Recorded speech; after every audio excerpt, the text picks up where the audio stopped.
Hello students, बहुत बहुत स्वागत है आप सभी का पीवीआर स्टडी में। मैं राजकुमार यदुवंशी आपकी 9th की मैथमेटिक्स के साथ। तो बच्चों, आपने पिछली क्लास में काफ़ी कुछ पढ़ लिया था और उम्मीद करते हैं समझ में भी आया होगा। आज आपका एक्सरसाइज 5.2 है, इसमें का सवाल नंबर 2 है। आप ध्यान से देखो तो आपकी सवाल में ऐसे बहुत बड़ा सा सवाल लिखा है, उसमें कुल मिला के यही करना है कि जो नीचे कुछ आपको पॉइंट दिए गए हैं उनको डिफाइन करना है। कह रहा है कि निम्नलिखित पदों में से प्रत्येक की परिभाषा ज्ञात कीजिए, मतलब डेफिनीशन दीजिए। अगर मैं पूरा सवाल पढ़ के सुनाता हूँ तो आगे भी सुन लो, आगे क्या लिखा है, परिभाषा दीजिए। उसके बाद कह रहा है कि क्या इनके लिए कुछ ऐसे शब्द हैं जिन्हें परिभाषित करने की आवश्यकता है, वे क्या हैं और आप इन्हें कैसे परिभाषित कर सकते हैं या कैसे परिभाषित कर पाएंगे। तो पहला नंबर है बच्चा समांतर रेखाएं। समांतर रेखाएं, पहले आप इसे अच्छे से समझ लो, फिर लिखना या ना लिखना ये आपकी मर्जी है। देखो, समांतर रेखाएं अक्सर होती क्या है एक्चुअल में, जैसे मैंने ये 2 पेन कर दिया ना, तो ये समांतर रेखा है। आपने रेलवे की पटरी देखा होगा, हमेशा ऐसे होती है। ऐसे तो नहीं होती ना, एक पटरी इधर को एक इधर को, नहीं ऐसे होती ना। रेलवे की पटरी हमेशा क्या होती, समांतर होती है। जैसे देखो ये 2, ये क्या है, समांतर रेखाएं हैं। अभी इन्हें अब परिभाषा लिखवा दूंगा, टेंशन मत लो। इनको बच्चा चाहे जिधर को बढ़ाओ और चाहे जितना बढ़ाओ, ये कभी भी एक दूसरे पे चढ़ेंगी नहीं, मतलब एक दूसरे को काटेंगी नहीं। ये क्या है, समांतर रेखाएं हैं। इसके विपरीत वह रेखाएं जिनको आगे बढ़ाने के बाद एक दूसरे के ऊपर चढ़ जाती हैं, भैया ये इसको मैथ की भाषा में चढ़ना नहीं बोलेंगे, प्रतिच्छेदित बोलेंगे, हाँ इंटरसेक्ट बोलेंगे। लेकिन मैं आपको इसलिए बता रहा हूँ जिससे आपको समझ में आ जाए। तो आपको क्या समझ में आया इन दोनों में, वह रेखाएं जो कभी नहीं मिलती हैं, वह रेखाएं जो एक दूसरे में कभी नहीं मिलती हैं, वो समांतर रेखाएं कहलाती हैं। लिखो कॉपी खोल के, मैं किसी का नाम नहीं लूँगा आज, याद रखना। देखो प्रशांत जी जुड़े हुए हैं, अनुष्का और कौन है भैया, प्रीति और मोहित। मैं देख पा रहा हूँ सबका कमेंट, मैं किसी का कमेंट नहीं बोलूँगा। अगर पढ़ना है तो प्यार से पढ़ लो, लिख लो। सोचो कि हम सबका कमेंट बोलें तो फिर हो गई पढ़ाई। हाँ, तो समझ गए, वह रेखाएं जो एक दूसरे को कभी नहीं मिलती हैं समांतर रेखाएं कहलाती हैं। इसका एक एग्जाम्पल सीढ़ी है आपके घर में। अगर आपके घर में बांस वाली सीढ़ी जिस पर चढ़ते हो तो उसमें डंडे जो हैं देखो समांतर क्रम में ऐसे लगे रहते हैं। हाँ, बाकी लंबवत रेखाओं का एग्जाम्पल ये है, समांतर को इंग्लिश में पैरेलल लाइन कहते हैं, जबकि लंबवत को इंग्लिश में परपेंडिकुलर लाइन कहते हैं। तो ये होंगे इसके एग्जाम्पल और इनके परिभाषाएँ, आप इन्हें फट से लिखो। इनका एक और परिभाषा आप सुन लो, ये लंबवत रेखा का आप इसे ऐसे भी कह सकते हो कि सरल रेखा मतलब जो सीधी रेखा पहले से खींची है, इस पे समकोण बनाने वाली रेखा लंब रेखा कहलाती है। आप ऐसे भी लिख सकते हो, सरल रेखा पर समकोण बनाने वाली रेखा लंब रेखा कहलाती है, मतलब जो 90 अंश बना दे सरल रेखा पर। ये हो गई।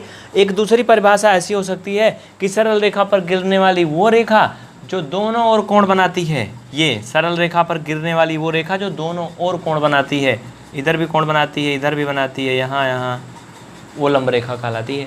तो लिख लो, सरल रेखा पर गिरने वाली वह रेखा जो समकोण बनाती है लंब रेखा कहलाती है। ध्यान दीजिए, रेखाखंड एंड की मतलब इसे ऐसे कह सकते हो बच्चा, line segment and radius of circle.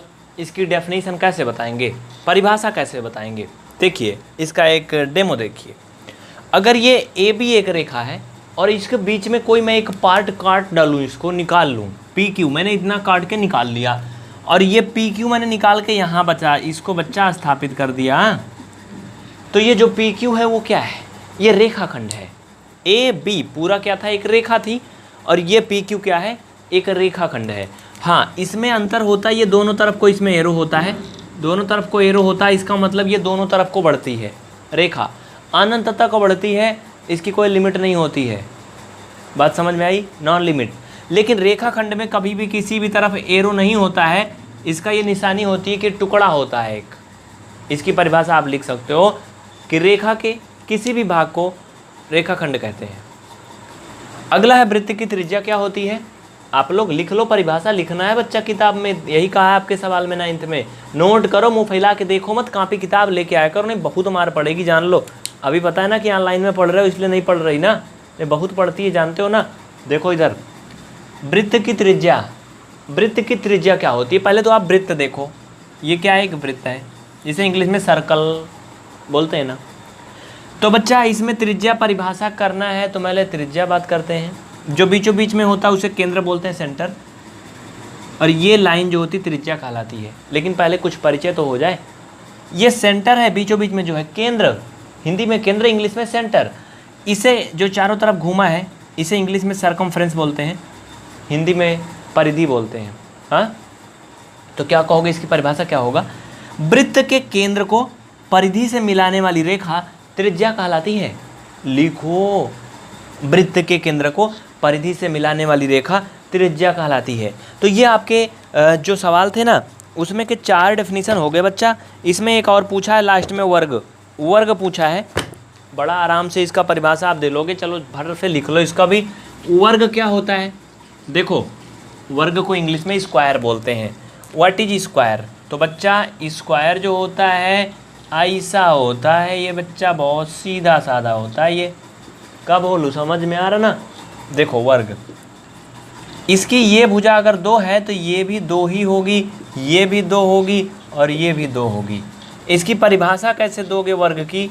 आप लिखोगे एक ऐसा चतुर्भुज जिसकी चारों भुजाएं आपस में समान होती हैं वो वर्ग कहलाता है। एक ऐसा चतुर्भुज जिसकी चारों भुजाएं आपस में समान होती हैं वो वर्ग कहलाता है। तो इस तरह से आपका एक्सरसाइज 5.1 का क्वेश्चन नंबर 2 का सारा जो पार्ट था वो क्लियर हो चुका बच्चा। तो क्वेश्चन नंबर 3 अगली क्लास में देखना। तब तक के लिए बहुत बहुत शुक्रिया। और हाँ, अगर आपने अभी तक चैनल को सब्सक्राइब नहीं किया तो जल्दी से करें और बेल आइकन ऑन करें। अपने साथियों को हमारे साथ जोड़ें और लाइव पढ़ें। एक दिन में पूरा एक्सरसाइज खत्म हो जाए जो एक एक सवाल पढ़ रहे हो। इसलिए ज़्यादा से ज़्यादा बच्चे PVR स्टडी में जोड़ो। और हाँ, एक बात और सुन लो बच्चा, ये नंबर लिख लो।